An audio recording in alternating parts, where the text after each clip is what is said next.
Students, मैं doctor Renuka Verma अपने channel botany ज्ञान में आपका वेलकम करती हूं। आज हम आरपीएससी असिस्टेंट प्रोफेसर बॉटनी के पेपर फर्स्ट की यूनिट सेकंड का एक और टॉपिक ले रहे हैं, जो है होस्ट पैरासाइट इंटरेक्शन का सेकंड पार्ट, डिफेंस मैकेनिज्म। पिछले लेक्चर में हमने पढ़ा था कि किस तरीके से जो पैरासाइट है वो होस्ट को इन्फेक्ट करता है। आज हम पढ़ेंगे कि जब इन्फेक्शन हो जाता है तो प्लांट जो हैं वो किस तरीके से डिफेंस करते हैं। ठीक है, तो अगर आप मेरे चैनल पर नए हैं तो प्लीज़ मेरे चैनल को सब्सक्राइब करना ना भूलें। जल्द से जल्द बेल बटन दबाएं ताकि नए वीडियोस आपको मिल सके और आपको इसका फ़ायदा हो सके। और मेरे वीडियोस अगर आपको पसंद आ रहे हैं तो उन्हें लाइक और शेयर करना ना भूलें। तो हम टॉपिक स्टार्ट करते हैं। देखिए, सबसे पहले मैं आपको बता दूं, जो हम पिछले लेक्चर्स में भी पढ़ चुके हैं, कि कुछ डिजीज़ जो होती हैं, पादप रोग जो हैं, उनके सिम्टम्स होते हैं। ये सिम्टम्स हैं rust, smut, mildew, rot, wilt, blight, canker या स्पॉट। यानी कि जितने भी पैथोजेंस होते हैं वो अपने आप को इन डिजीज सिम्टम्स के रूप में एक्सप्रेस करते हैं। ठीक है, अब बात करते हैं डिफेंस मैकेनिज्म की। देखिए, प्लांट जो है उनके अंदर बहुत ही कॉम्प्लिकेटेड डिफेंस मैकेनिज्म पाया जाता है, जो कि पैथोजन को इन्फेक्ट करने से रोकता है, या पैथोजन अगर संक्रमण कर भी देते हैं तो उसकी डिजीज डेवलपमेंट को रोकता है। डंगल एंड जोन्स जो हैं, इन्होंने 2006 में एक टर्म दी थी जिसे कहते हैं प्लांट इम्यून सिस्टम। ये प्लांट इम्यून सिस्टम जो है वो डिफेंस सिस्टम ही है, जो कि जो फाइटोपैथोजेंस हैं उनके अगेंस्ट होता है। देखिए, डिफेंस कितने प्रकार का होता है। डिफेंस जो है ये 2 टाइप का होता है, स्ट्रक्चरल डिफेंस और बायोकेमिकल डिफेंस। स्ट्रक्चरल डिफेंस जो है अगेन ये 2 टाइप का होता है, प्री एग्जिस्टिंग और पोस्ट इन्फेक्शन या इंड्यूसिंग। ठीक है, और बायोकेमिकल डिफेंस जो है ये भी 2 प्रकार का होता है, अगेन प्री एग्जिस्टिंग और पोस्ट इन्फेक्शन, यानी कि संक्रमण होने के बाद में। अब हम देखते हैं स्ट्रक्चरल डिफेंस के बारे में। देखिए, सरफेस जो है प्लांट या होस्ट की जो सरफेस है वो सबसे पहले पैथोजन के अगेंस्ट डिफेंस करती है। पैथोजन जो है सबसे पहले कहाँ पर जुड़ता है, सरफेस के साथ जुड़ता है, वहीं से पेनिट्रेशन करता है और वहीं से जो इन्फेक्शन है वो होता है। तो स्ट्रक्चरल डिफेंस मैकेनिज्म जो है ये मेनली 2 टाइप का होता है, प्री एग्जिस्टिंग स्ट्रक्चरल डिफेंस और दूसरा है पोस्ट इन्फेक्शनल, यानी कि एक इन्फेक्शन होने से पहले और दूसरा इन्फेक्शन होने के बाद। तो प्री एग्जिस्टिंग जो है स्ट्रक्चरल डिफेंस ये डिफरेंट टाइप का होता है, जिसमें जो होस्ट प्लांट है उसमें wax, thick cuticle, thickness and toughness of the outer wall of epidermal cell, stomata, sclerenchyma cell और लेंटिसल, इनके रूप में प्री एग्जिस्टिंग डिफेंस जो है वो पाया जाता है। ठीक है, अब जो प्री एग्जिस्टिंग स्ट्रक्चरल डिफेंस है इसके अंदर क्या आती है, amount and quality of wax and cuticle. यानी जो क्यूटिकल है उसमें वैक्स का अमाउंट कितना है और उसकी क्वालिटी जो है वो कैसी है। Shape, size and locations of natural opening, यानी स्टोमेटा और लेंटिकल्स जो हैं उनका शेप क्या है, उनकी साइज क्या है, उनकी लोकेशंस जो है वो क्या है। और तीसरा है presence of thick walled cell in the tissues of the plant, यानी कि प्लांट के टिश्यू में मोटी भित्ति वाली कोशिकाओं की उपस्थिति, जो कि जो पैथोजन हैं उनको रोकने का काम करती है। सबसे पहले पढ़ेंगे वैक्स। देखिए, वैक्स क्या होती है। वैक्स जो है वो अपोलर जो लिक्विड होते हैं, यानी कि अध्रुवीय जो वसा होती है उसकी लंबी श्रृंखला या लॉन्ग चेन होती है। ये जो है प्लांट की लीव्स और फ्रूट के ऊपर एक प्रोटेक्टिव कवरिंग बनाती है, सुरक्षात्मक परत बनाती है। कहाँ से सिंथेसाइज होती है, बाह्य त्वचा या एपिडर्मिस से सिंथेसाइज होती है, और ये बहुत ही ज़्यादा हाइड्रोफोबिक होती है, यानी कि जल विरागी होती है, पानी जो है इस पे टिकता नहीं है। सेकेंड है क्यूटिकल एंड एपिडर्मल सेल। इसका जो एग्जाम्पल है वो है disease resistance in barberry species infected with Puccinia graminis tritici. ठीक है, तो बर्बेरी की जो जातियां पक्सीनिया ग्रेमिनेस ट्रिटिकाई के द्वारा क्या होती हैं, इन्फेक्ट होती हैं, उनके अंदर जो एपिडर्मल सेल है उसकी क्यूटिकल बहुत ही थिक या मोटी होती है। लिंसिड जो है, यहाँ पर क्यूटिकल जो है वो मेलेमोस्पोरा लिनियाई जो पैथोजन है उसकी अगेंस्ट बैरियर बनाती है ताकि वो अंदर प्रवेश नहीं कर सके। इसके अलावा सिलिकिफिकेशन और लिग्निफिकेशन पाया जाता है एपिडर्मल सेल्स में, यानी कि एपिडर्मल जो सेल्स हैं उनके अंदर सिलिका और लिग्निन का डिपोजिशन पाया जाता है, जो क्या करती है उसको अंदर एंटर नहीं करने देती पैथोजन को। इसमें पेरिकुलेरिया ओराइजी, स्ट्रेप्टोमाइसिस स्केबीज, ये जो है पैडी और पोटैटो के अंदर इन सिलिकिफिकेशन और लिग्निफिकेशन के कारण एंटर नहीं कर पाते। ये देखिए इस तरीके से होता है। ये एक डाइकोट लीफ की क्यूटिकल है, ये अगर मोटी होती है तो यहाँ से जो बैक्टीरिया हैं या कोई भी पैथोजन जो है वो प्रवेश नहीं कर पाते। इसके बाद है स्क्लेरेनकाइमा सेल्स, यानी कि दृढ़ोतकी कोशिकाएं। ये क्या होती हैं, इनकी जो वॉल्स होती हैं, स्क्लेरेनकाइमा सेल्स जो है इनकी भित्ति जो है उनमें लिग्निन का डिपोजिशन होता है। तो लिग्निन के डिपोजिशन के कारण इनकी जो वॉल है वो बहुत ही थिक होती है। स्क्लेरेनकाइमा सेल जो है कहाँ पर पाई जाती है, स्टेम और लीफ वेन्स के अंदर, यानी तने और पर्णशिराओं के अंदर ये कोशिकाएं जो हैं वो पाई जाती हैं। ब्रिटल सेल्स जो हैं ये हेल्प करती हैं प्लांट को, मैकेनिकल सपोर्ट देती है, यानी कि पादप को यांत्रिक स्थिरता प्रदान करती है। साथ ही साथ ये फंगल और बैक्टीरियल पैथोजेंस जो हैं इनको ब्लॉक कर देती है, इन्हें स्प्रेड नहीं करने देती, ठीक है। और ये पैथोजन जो हैं एंगुलर लीफ स्पॉट को कॉज करते हैं। इसके बाद है structure of natural opening. Natural opening में पढ़ेंगे हम, पहला जो है वो है स्टोमेटा। ज़्यादातर जो पैथोजन हैं वो प्लांट में नेचुरल ओपनिंग के द्वारा प्रवेश करते हैं। कुछ पैथोजन जैसे स्टेम रस्ट ऑफ व्हीट जो किसके द्वारा होता है, पक्सीनिया ग्रेमिनेस एफ स्पीसीज ट्रिटिकाई, ठीक है। ये जो है सिर्फ और सिर्फ ओपन स्टोमेटा के द्वारा अंदर एंटर करते हैं। स्टोमेटा का जो स्ट्रक्चर है वो कुछ प्लांट में पैथोजेनिक बैक्टीरिया को एंटर नहीं करने देता, जिसका एग्जांपल है सिट्रस वैरायटी सिजिनिकम, जो कि ये एक वैरायटी है जो सिट्रस कैंकर की रेजिस्टेंस वैरायटी है, सिट्रस कैंकर को की प्रतिरोधी किस्म है। ये इस तरीके की नेचुरल ओपनिंग होती है स्टोमेटा, जहाँ से बैक्टीरिया या कोई भी पैथोजन जो है वो प्रवेश करता है।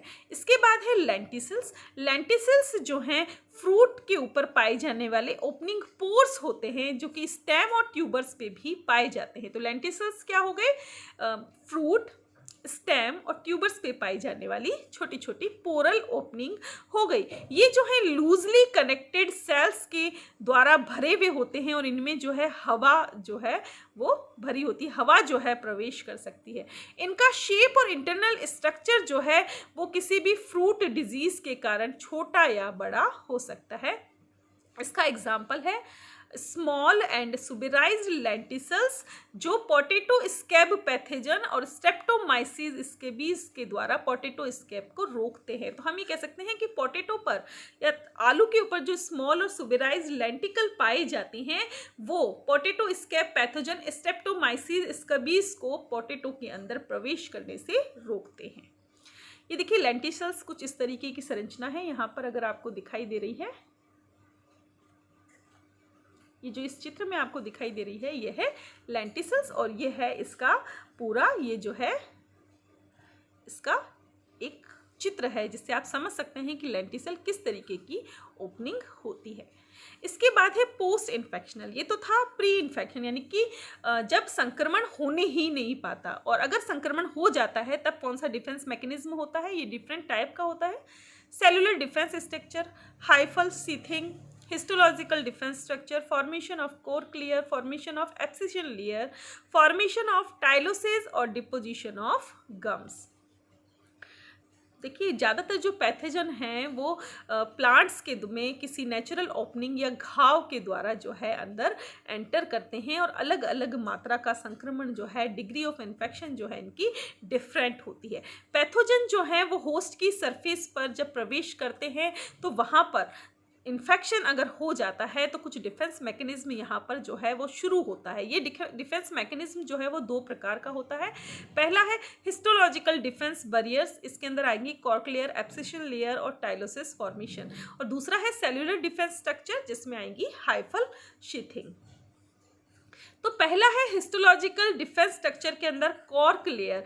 जब फंजाई, बैक्टीरिया, वायरस और निमेटोड्स के द्वारा प्लांट्स के अंदर इन्फेक्शन होता है तो वहाँ पर जहाँ पर इन्फेक्शन हुआ है वहाँ पर कॉर्क सेल्स के द्वारा एक लेयर डेवलप हो जाती है जिसे कॉर्क लेयर कहते हैं। ये कॉर्क सेल्स जो है प्लांट पैथोजन जो है उसको इन्वेड होने से रोकती है, यानी कि उसके संक्रमण को बढ़ने से रोकती है, घाव को बढ़ने नहीं देती। साथ ही साथ जो पैथोजन से जो टॉक्सिन सब्सटेंस रिलीज हुए हैं उनके स्प्रेड को भी ब्लॉक कर देती है, यानी कि इन्फेक्शन होने के बाद उस इन्फेक्शन को रोकने का काम करती है ताकि वो इन्फेक्शन ज़्यादा नहीं बढ़े। ठीक है, साथ ही साथ ये क्या करती है, इन्फेक्टेड जो एरिया है यानी कि संक्रमण जो हिस्सा है, संक्रमित हिस्सा है, वहाँ से किसी भी तरीके से जो है वहाँ पर ट्रांसलोकेशन को रोक देती है। मतलब जल और पोषण तत्व जो है, पोषक तत्व वहाँ तक नहीं पहुँच पाते, जिससे जो पैथोजन है उसको नरिशमेंट नहीं मिलता, पोषण नहीं मिल पाता। इसका जो एग्जाम्पल है ये आलू में बहुत अच्छे से देखने को मिलता है। आलू जो है जब राइजोक्टोनिया सोलेनी नाम के जब इससे इन्फेक्ट होता है, इस पैथोजन से जब ये संक्रमित होता है, तो यहाँ पर जो है कॉर्की लेयर बन जाती है जो कि पैथोजन के को बढ़ने से रोकती है। देखिए आलू में आपने देखी होगी इस तरीके की कॉर्की लेयर, ये सिर्फ एपिडर्मिस पर ही होती है, अंदर नहीं होती, तो ये हमारे लिए नुकसानदायक नहीं होती। हम इसके छिलके को उतार कर इसको आराम से खा सकते हैं। इसके अलावा प्रूनस डोमेस्टिका में जब कोकोमाइसिस का अटैक होता है तब उसके अंदर भी इसी तरीके की कॉर्की लेयर डेवलप होती है। यहाँ पर जो है चित्र में दिखाई दे रहा है, ये इस तरीके से ये पूरी की पूरी कॉर्की लेयर है। इसके बाद है एब्सिसल लेयर। एब्सिसल लेयर जो है वो कहाँ बनती है, ये जो है हेल्दी टिश्यूज़ और इन्फेक्टेड टिश्यूज़ जो हैं उनके बीच में डेवलप होती है ताकि इन्फेक्शन जो है वो आगे नहीं फैल पाए। ठीक है, इसके अलावा इसके जब मिडिल लेमिला जो है, जब वहाँ पर एब्सिसल लेयर जो है वो डेवलप हो जाती है तो उससे क्या होता है कि पेरेन्काइमा टिश्यू जो है उनका अपघटन शुरू हो जाता है और साथ ही साथ जो इन्फेक्टेड एरिया है वो धीरे धीरे सिकुड़ने लगता है और वहाँ से हट जाता है और साथ ही साथ पैथोजन जो उसके अंदर है वो भी वहाँ से हट जाता है। तो एब्सिसल लेयर जो है young active leaves of stone fruit में डेवलप होती है। जो स्टोन फ्रूट से उनके अंदर जो उनकी यंग एक्टिव लीव्स है उसके अंदर कब विकसित होती है, जब स्टोन फ्रूट के अंदर फंजाई बैक्टीरिया या वायरस का इन्फेक्शन होता है। इसका जो एग्जाम्पल है एक है ज़ैंथोमोनास प्रूनी एंड क्लोस्ट्रोस्पोरियम कैरोफिलियम। जब ये पीच लीव पे इन्फेक्शन करते हैं तो देखिए इस तरीके से यहाँ पर ये जो दिख रही है ब्लैक कलर की, ये एक एब्सिसल लेयर डेवलप होती है और ये वाला हिस्सा जो है कट कर यहाँ से अलग हो जाता है। या फिर क्या होता है, ऐसे छोटे छोटे होल जो आपको दिखाई देते हैं वो इन एब्सिसल लेयर के डेवलपमेंट के कारण ही दिखाई देते हैं ताकि पैथोजन जो है इन मरे हुए हिस्से नेक्रोटिक एरियाज के साथ वहाँ से रिमूव हो सके। इसके बाद है टाइलोसिस। टाइलोसिस जो है प्रोटोप्लास्ट की आउटग्रोथ या अतिवृद्धि होती हैं जिनसे लिविंग पेरेन्काइमेटस सेल्स जुड़ी हुई होती हैं और ये कहाँ पर डेवलप होती हैं, ये जाइलम वेसल में पिट्स के द्वारा डेवलप होती हैं। टाइलोसिस जो हैं उनके अंदर जो भित्ति पाई जाती है वो सेल्यूलोज की बनी हुई होती है, यानी कि टाइलोसिस में सेल्यूलोसिक वॉल्स पाई जाती है। ये जो है जैसे ही पैथोजन का इन्फेक्शन होता है तो ये क्या करती हैं, वहाँ पर एक ब्लॉकेज उत्पन्न कर देती है ताकि पैथोजन जो है उससे आगे नहीं बढ़ पाए और वहीं पर रुक जाए। जाइलम में एक्चुअली ये एक ब्लॉकेज उत्पन्न करती है ताकि वो वहीं रुक जाए। ये टाइलोसिस का चित्र है, एक साइड है टीएस और दूसरी तरफ है एलएस। तो इस तरीके से जब ये ब्लॉक कर देती है, मान लीजिए यहाँ पर से जो बैक्टीरिया है उसने प्रवेश किया तो टाइलोसिस तुरंत बन करके इसको ब्लॉक कर देगी, तो उससे क्या होगा, अंदर एंट्री नहीं हो पाएगी और बैक्टीरिया जो है उस टाइलोसिस से ऊपर ही बना रहेगा। ये भी टाइलोसिस के ही चित्र हैं। देखिए ये वेसल्स के अंदर टाइलोसिस का फॉर्मेशन हुआ है। इसके बाद है गम डिपोजिशन। क्या होता है, बहुत सारे जब पौधे हैं उनमें अगर किसी भी तरीके की इंजरी होती है, पैथोजन का संक्रमण होता है तो उनमें गोंद जो है वो बनता है। गम का जो सिक्रेशन होता है, यानी गोंद का जो सिक्रेशन होता है वो स्टोन फ्रूट ट्रीज जो है उनके अंदर पाया जाता है। जनरली ये जो गम है ये कब निकलता है, जब प्लांट स्ट्रेस्ड कंडीशन में होता है, किसी भी प्रकार का तनाव अगर पौधे के अंदर होता है तो वहाँ पर गम जो है वो रिलीज होता है। गमोसिस यानी कि गम का प्रोडक्शन, हम कह सकते हैं प्लांट्स और ट्रीज में जब गम्स का प्रोडक्शन होता है तो उस प्रोसेस को हम गमोसिस कहते हैं। इसका जो एग्जाम्पल है वो देखिए यहाँ पर, ये जो है ये गम जो आपको दिख रहा है ये कब बनता है, जब राइस है, राइस के अंदर ब्लास्ट पैथोजन पायरिक्यूलेरिया ओराइजी जब इन्फेक्ट करता है तो उस घाव को भरने के लिए, उस पैथोजन को रोकने के लिए इस तरीके से जो धान है उसके अंदर क्या होता है, गोंद जो है वो स्रावित होता है। इसके बाद है सेल्यूलर हाइफी। सेल्यूलर हाइफी जो है एक प्रकार की हाइफल शीथिंग होती है। इनमें क्या होता है कि जो सेल वॉल है उस इन्फेक्टिव हाइफा के साथ साथ बढ़ती है लेकिन उसको अंदर प्रवेश करने नहीं देती। देखिए यहाँ पे, देखिए ये सेल वॉल थी, यहाँ पे इसने प्रवेश किया, जब ये और प्रवेश हुआ तो सेल वॉल इसके साथ साथ बढ़ती है। तो इससे क्या होता है कि हाइफा जो है अंदर प्रवेश नहीं कर पाता, और प्रवेश करता भी है तो देखिए यहाँ पर जब ये प्रवेश कर रहा है तो ये यहाँ पर वीक हो गया है, तो ये टूट जाता है, तो संक्रमण जो है उतना नहीं हो पाता जितना होना चाहिए। स्ट्रक्चरल डिफेंस हमने पढ़ लिया, अब हम पढ़ेंगे बायोकेमिकल डिफेंस। ये भी दो प्रकार का होता है, प्री एग्जिस्टिंग और पोस्ट इन्फेक्शनल। प्री एग्जिस्टिंग में दो प्रकार के केमिकल डिफेंस होते हैं, इनहिबिटर और फिनोलिक्स। इनहिबिटर में होता है released by plant in its environment, और दूसरा होता है present in plant cells before infection. दूसरे होते हैं फिनोलिक, जिसमें है टेनिन, ग्लूकानेजेज, डाइज और काइटिनेजेज।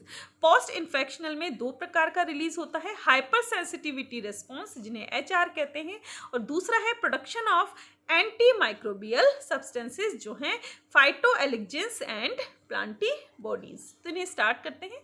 देखिए प्री एग्जिस्टिंग केमिकल डिफेंस, इसमें क्या होता है कि प्लांट में जो है जब पैथोजन अटैक करता है तो उसके अंदर बहुत सारे केमिकल्स ऑलरेडी वहाँ प्रेजेंट होते हैं जो उस पैथोजन को अंदर एंटर नहीं करने देते।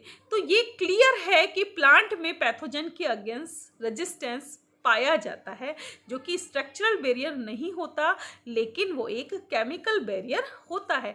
जब इन्फेक्शन नहीं होता उससे पहले, जब पैथोजन जो है पेनिट्रेशन कर रहा होता है या कर नहीं पाया होता है, उस समय होस्ट जो है कुछ डिफेंड, अपने आप को डिफेंड करने के लिए कुछ केमिकल्स को रिलीज करता है।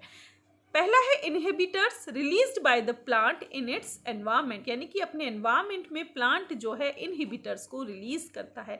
प्लांट जो है बहुत सारे सब्सटेंसेस जो हैं उन्हें एक्सूड करता है, सिक्रेट करता है, कहाँ, अपनी सरफेस के ऊपर, जिससे क्या होता है कि वो जो है ये इनहिबिटरी सब्सटेंसेस जो हैं वो बैक्टीरिया या किसी भी पैथोजन को अंदर एंटर नहीं करने देते। इनहिबिटरी सब्सटेंस जो हैं वो माइक्रो ऑर्गेनिज्म को डायरेक्टली अफेक्ट करते हैं या फिर क्या करते हैं, उन्हें वहाँ पर नहीं रहने देते, उन्हें उनकी डेथ का कारण बन जाते हैं। एग्जाम्पल है root exudates of marigold contain alpha terthienyl which is inhibitory to nematodes. इसका मतलब यह है कि निमेटोड जो मैरीगोल्ड प्लांट को नुकसान पहुंचाते हैं, तो मैरीगोल्ड प्लांट जो हैं उनकी रूट से एक अल्फा टर्थिनिल नाम का केमिकल रिलीज होता है जो एक इनहिबिटरी केमिकल है। ये इस निमेटोड को इन्फेक्शन करने से रोकता है। इसका दूसरा एग्जाम्पल है साइसर एरिएंटम, यानी कि जो चिक पी होता है, जो चना होता है, इनके अंदर एस्कोकाइटा ब्लाइट रेजिस्टेंस वेराइटीज जो है उनके अंदर ग्लैंडुलर हेयर्स पाए जाते हैं जिनके अंदर मैलिक एसिड होता है जो कि किसी पैथोजन के स्पोर जर्मिनेशन को इनहिबिट करता है। तीसरा जो एग्जाम्पल है वो है red scales of red onion, जो लाल प्याज होती है, इनकी जो रेड स्केल्स होती हैं, लाल कलर की जो छिलके होते हैं, उनमें फिनोलिक कंपाउंड पाए जाते हैं प्रोटोकैटेचुलिक एसिड और कैटेचोल के नाम से। ये क्या करते हैं, ये राइजोप्लेन, फाइलोप्लेन और राइजोस्फीयर, पॉलीस्फीयर, माइक्रोफ्लोरा जो हैं उनको अंदर एंटर नहीं करने देते। ये देखिए ये सिंपल प्याज है और नीचे जो रेजिस्टेंट वैरायटी है, तो रेजिस्टेंट वैरायटी जो है इनके अंदर कैटेचोल पाया जाता है जिससे कि ये जल्दी खराब नहीं होती, इनके ऊपर किसी भी पैथोजन का इन्फेक्शन नहीं होता। नेक्स्ट है inhibitors present in plant cells before infection, यानी कि संक्रमण से पहले ही प्लांट सेल्स में पाए जाने वाले इनहिबिटर्स। कुछ प्लांट्स जो हैं इनमें डिजीज रेजिस्टेंट के लिए कुछ इनहिबिटरी कंपाउंड पाए जाते हैं जो पहले से प्रेजेंट होते हैं, जो कि प्लांट सेल्स की वैक्यूल्स यानी कि वाहिकाओं, रिक्तिकाओं के अंदर संचित होते हैं। यह फिनोलिक, जैसे कि अनियन में मैंने अभी बताया था, कैटेचोल एंड प्रोटोकैटेचुलिक एसिड। टैनिन जो हैं इनमें कुछ फैटी एसिड जैसे फैटी एसिड कंपाउंड जैसे डाइन्स पाए जाते हैं, जो कि बहुत ही उच्च मात्रा में पाए जाते हैं, हायर कंसंट्रेशन में पाए जाते हैं। यंग फ्रूट्स की सेल्स में, लीव्स में और सीड्स के अंदर ये जो हैं बहुत ही हाई कंसंट्रेशन में पाए जाते हैं। ये कंपाउंड जो हैं वो इनहिबिटर होते हैं, किनके? जो हाइड्रोलाइटिक एंजाइम है उनके इनहिबिटर होते हैं। तो पैथोजन जब हाइड्रोलाइटिक एंजाइम या जल अपघटनीय एंजाइम को रिलीज करता है तो ये उनको इनहिबिट करते हैं, उनको कार्य नहीं करने देते। ठीक है, इसका जो एग्जाम्पल है वो है क्लोरोजेनिक एसिड, जो किस में पाया जाता है? पोटैटो में पाया जाता है, आलू में पाया जाता है। ये स्कैब बैक्टीरिया को इनहिबिट करता है। स्कैब बैक्टीरिया कौन सा होता है? स्ट्रेप्टोमाइसीस स्कैबिस। ठीक है, और जो विल्ट पैथोजन है उसको भी रोकता है, और विल्ट पैथोजन होता है वर्टिसिलियम एल्बोट्रम। इसके बाद है सैपोनिन। सैपोनिन जो हैं ये कैसे होते हैं? एंटी फंगल मेम्ब्रेनोलाइटिक एक्टिविटी इनमें होती है, यानी कि ये एंटी फंगल यानी कि कवक रोधी होते हैं, कवकों को रोकने का काम करते हैं। जैसे कि टमाटर में पाया जाने वाला टोमेटिन, टोमेटो में टोमेटिन, ठीक है, और जो जई होती है यानी कि जो ओट्स होते हैं उनमें पाया जाता है एविनासिन। तो टोमेटिन और एविनासिन क्या है? एक प्रकार के सैपोनिन्स हैं जो कि एंटी फंगल होते हैं। नेक्स्ट है लैक्टिन्स। लैक्टिन्स जो हैं वो प्रोटीन होते हैं। ये जो है सर्टेन शुगर से बाइंड होते हैं और क्या करते हैं? इनकी बहुत ही उच्च मात्रा पाई जाती है सीड्स के अंदर, बीज में। ये क्या करते हैं? जो फंजाई है उनके अंदर लाइसिस कॉज करते हैं और उनकी ग्रोथ को रोकते हैं। नेक्स्ट है हाइड्रोलाइटिक एंजाइम जैसे ग्लूकानेजेस और काइटिनेजेस एंजाइम। ये जो है पैथोजन की सेल वॉल का अपघटन कर देते हैं, उसको ब्रेक डाउन कर देते हैं। अब है इंड्यूस्ड केमिकल डिफेंस, यानी कि इन्फेक्शन अगर एक बार हो गया तो उसके बाद जो डिफेंस पौधों में होता है वो है, उसमें पहला जो केमिकल रिलीज होता है वो है हाइपर सेंसिटिव रिस्पॉन्स। ये टर्म जो है हाइपर सेंसिटिविटी ये सबसे पहले यूज़ की थी स्टाकमान ने 1915 में। कब यूज़ की थी? जब वो स्टडी कर रहे थे पक्सिनिया ग्रेमिनिस की, जो कि वीट को इन्फेक्ट करने वाली रस्ट फंगस है, तब इन्होंने सबसे पहले हाइपर सेंसिटिविटी टर्म को यूज़ किया था। हाइपर सेंसिटिव रिस्पॉन्स यानी कि HR जो हैं ये क्या करते हैं? किसी लोकलाइज्ड यानी किसी स्थानीकृत भाग पर सेल डेथ को इंड्यूस करते हैं, कोशिका मृत्यु को प्रेरित करते हैं। कहाँ पर? होस्ट प्लांट पे। और कहाँ पर होता है? बेसिकली जहाँ पर पैथोजन ने इन्फेक्शन किया है उस एरिया की सेल की मृत्यु करते हैं, ताकि जो पैथोजन है उसकी ग्रोथ उस पर्टिकुलर एरिया तक ही रहे, आगे ना बढ़े। HR जो है ये इनकम्पेटिबल होस्ट पैथोजन कॉम्बिनेशंस के अंदर पाया जाता है या रिलीज होता है। HR जो है ये स्पेसिफिक पैथोजन के द्वारा इनिशिएट किया जाता है। नेक्स्ट है फाइटो एलेक्सिन। फाइटो का मतलब होता है प्लांट और एलेक्सिन का मतलब होता है वार्ड ऑफ यानी कि हटाना। मूलर और बॉर्गर जो है इन्होंने 1940 में सबसे पहले फाइटो एलेक्सिन टर्म को यूज़ किया था। किसके लिए यूज़ किया था? जब कुछ फंजिसाइटिक कंपाउंड जो हैं वो प्लांट्स के द्वारा प्रोड्यूस होते हैं और इन्फेक्शन या इंजरी को रोकते हैं, या मैकेनिकल या केमिकल रूप से पैथोजन को रोकते हैं, उसके लिए इन्होंने फाइटोएलेक्सिन शब्द जो है वो यूज़ किया था। फाइटोएलेक्सिन्स जो हैं वो टॉक्सिक एंटी माइक्रोबियल सब्सटेंस हैं, यानी कि टॉक्सिक होते हैं और माइक्रोब्स के लिए के प्रतिरोधी होते हैं। ये क्या करते हैं? ये प्लांट्स में बहुत ही सही मात्रा में या उचित मात्रा के अंदर प्रोड्यूस होते हैं, और जैसे ही कोई भी फाइटोपैथोजन या माइक्रो ऑर्गेनिज्म वहाँ पर आता है और केमिकल या मैकेनिकल इंजरी कॉज करता है तो ये स्टिमुलेट होते हैं और उस इन्फेक्शन को आगे बढ़ने से रोकते हैं। ये वो कंपाउंड हैं जो किसी माइक्रोब के डेवलपमेंट को रोकते हैं। कहाँ पर? एक हाइपर सेंसिटिव टिश्यू में, और क्या करते हैं? होस्ट प्लांट में पाए जाते हैं और पैरासाइट के कांटेक्ट में आते हैं। फाइटोएलेक्सिन्स जो हैं वो लो मॉलिक्यूलर वेट के सब्सटेंस हैं जो प्लांट में प्रोड्यूस होते हैं बहुत ही उच्च मात्रा में। और कब प्रोड्यूस होते हैं? जब प्लांट में पैथोजन का संक्रमण या इन्फेक्शन होता है। अब कैरेक्टरिस्टिक या लक्षण देख लेते हैं। फाइटोएलेक्सिन्स जो हैं वो क्या हैं? फंजाई टॉक्सिक और बैक्टीरियोस्टेटिक है और बहुत ही लो कंसंट्रेशन में पाए जाते हैं। नहीं सॉरी, यानी कि बहुत कम मात्रा में ये फंजाई और बैक्टीरिया को नुकसान पहुंचा सकते हैं। ये होस्ट प्लांट के अंदर प्रोड्यूस होते हैं।